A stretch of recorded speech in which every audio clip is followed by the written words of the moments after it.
আজকে এই মামলার রায় হয়েছে। আপনি 5 থেকে 6 জন আসামির পক্ষেও আইনি লড়াই চালিয়েছেন।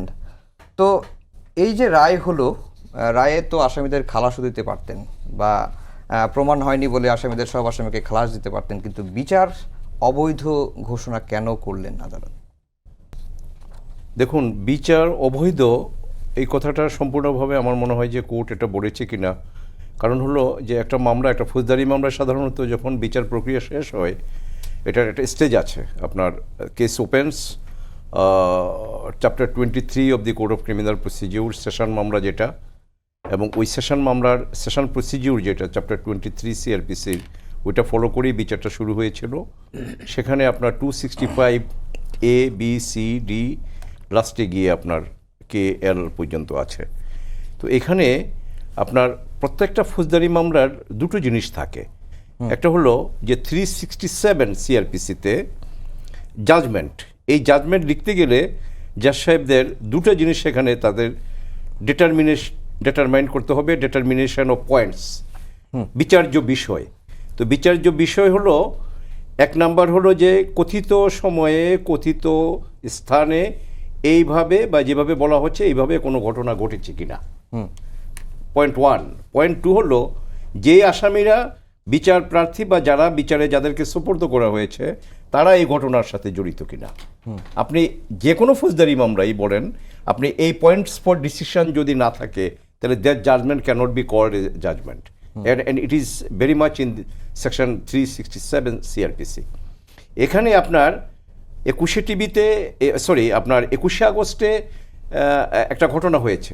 এটা আমি কিন্তু এই মামলার আপনার এই কোর্টে বা এর আগে আপনার এই যে বিজয় 13 নম্বর কোর্টে ছিল, সেখানে ইভেন এই মামলার ট্রায়াল কোর্টে যখন আমি আর্গুমেন্ট করতে যাই, সেই আর্গুমেন্ট স্টেজে I opened with this my contention, that is যে I am here to defend the accused, not to defend the offence.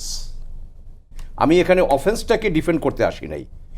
একটা অফেন্স তো হয়েছে, এবং একটা সাংঘাতিকভাবে আপনার 22-24 জন মানুষের প্রাণ সেখানে গিয়েছে। তো যদি গিয়ে থাকে, এটার বিচার ওই সমস্ত পরিবারের যারা ক্ষতিগ্রস্ত, যাদের জীবন গেল, যারা রক্ত দিল, এটার তো সুষ্ঠু বিচার আমার, কারণ এই দেশে তো আইনের শাসন আছে। তো আপনার এই বিচারটা অবৈধ আমি বলবো না। বিচার প্রক্রিয়া কিন্তু স্বচ্ছ। এটা ক্যামেরা ট্রায়াল হয় না, এটা তো ওপেন ট্রায়াল হয়েছে আমাদের আইন অনুযায়ী। এখন আপনি বলেন সেটা হলো যে ওই যে পয়েন্টস ফর ডিটারমিনেশন, এটা নির্ধারণ করতে গিয়ে আমাদের কোর্ট যেটা সিদ্ধান্তে আসছে সেটা হলো যে আপনার এটা প্রমাণ কতটুকু হয়েছে। তো যে কথাটা আমি বলছিলাম সেটা হলো যে এই আপনার ঘটনা একটা হয়েছে, এটা আমাদের অস্বীকার করার কোনো উপায় নাই। এবং এই ঘটনার পরে আপনার আমাদের আইন অনুযায়ী 154 কোড অফ ক্রিমিনাল প্রসিডিউর অনুযায়ী একটা কংগ্রিজেবল অফেন্স হওয়ার পরে একটা এজাহার হয়। এজাহার হওয়ার পরে এটার ইনভেস্টিগেশন শুরু হয়ে যায়। যদি আপনার নন কগনিজেবল অফেন্স হয় তাহলে 155, আর যদি কগনিজেবল অফেন্স হয় তাহলে 156 সিআরপিসি অনুযায়ী আপনার ইনভেস্টিগেশন শুরু হলো। তারপরে সাক্ষী এক্সামিন হবে 161 সিআরপিসি। এইভাবে গিয়ে 173-তে আপনার পুলিশ রিপোর্ট, এই পুলিশ রিপোর্ট চার্জশিট হতে পারে যদি আসামিদেরকে আপনার বিচারে সুপর্দ করা হয় বিচার ফেস করার জন্য, দ্যাট ইজ কল্ড চার্জশিট। আর যদি দেখা যায় যে না, এই মামলায় কোনো সাক্ষী প্রমাণ পাওয়া গেল না, যাদের নামে এজাহার করা হয়েছিল তাদের বিরুদ্ধে সাফিসিয়েন্ট কোনো এভিডেন্স পাওয়া গেল না, তখন যেটা দেয় সেটা হলো ফাইনাল রিপোর্ট।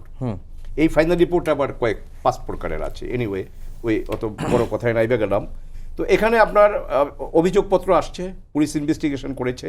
এই ইনভেস্টিগেশনটা এই মামলায় 2004-এর 21শে আগস্টে ঘটনা, ওই দিন বা তার পরদিনই বোধহয় এজাহার, তার পরদিন এজাহার। এরপরে প্রথম আপনার চার্জশিট আসলো 2008-এ। এর মধ্যে আমরা অনেক কিছু দেখেছি। জজ মিয়া বলে একজনকে ধরা হয়েছিল, তার স্বীকারোক্তি রেকর্ড করা হয়েছিল। পরে আবার আমরা শুনলাম যে না, সেটা দ্যাটস এ ড্রামা, ওটা একটা নাটক। পরে সেটা বাদ দেওয়া হলো। বাদ দেওয়ার পরে আবার যারা ইনভেস্টিগেটিং অফিসার ছিলেন তাদেরকে চেঞ্জ করে এনে আপনার 2008-এ একটা প্রথম চার্জশিট হলো, অভিযোগপত্র দায়ের হলো। এই অভিযোগপত্রে যাদেরকে আসামি করা হয়েছে তাদেরকে বিচারে সুপর্দ করা হলো এবং তারা ট্রায়ালে গেল। ট্রায়ালে যাওয়ার পরে দিলেন মেট্রো সেশন জাজ, উনি কগনিজেন্স নিলেন। কগনিজেন্স নিয়ে আপনার চার্জ ফ্রেম করলেন, এবং চার্জ ফ্রেম করার পরে 61 জন সাক্ষী হলো। এই 61 উইটনেস হয়ে যাওয়ার পরে ইন দি মিন টাইম আমরা আবার আপনার দ্রুত বিচারে আপনার ট্রান্সফার করলো যাতে এটা স্পিডি ট্রায়াল হয়।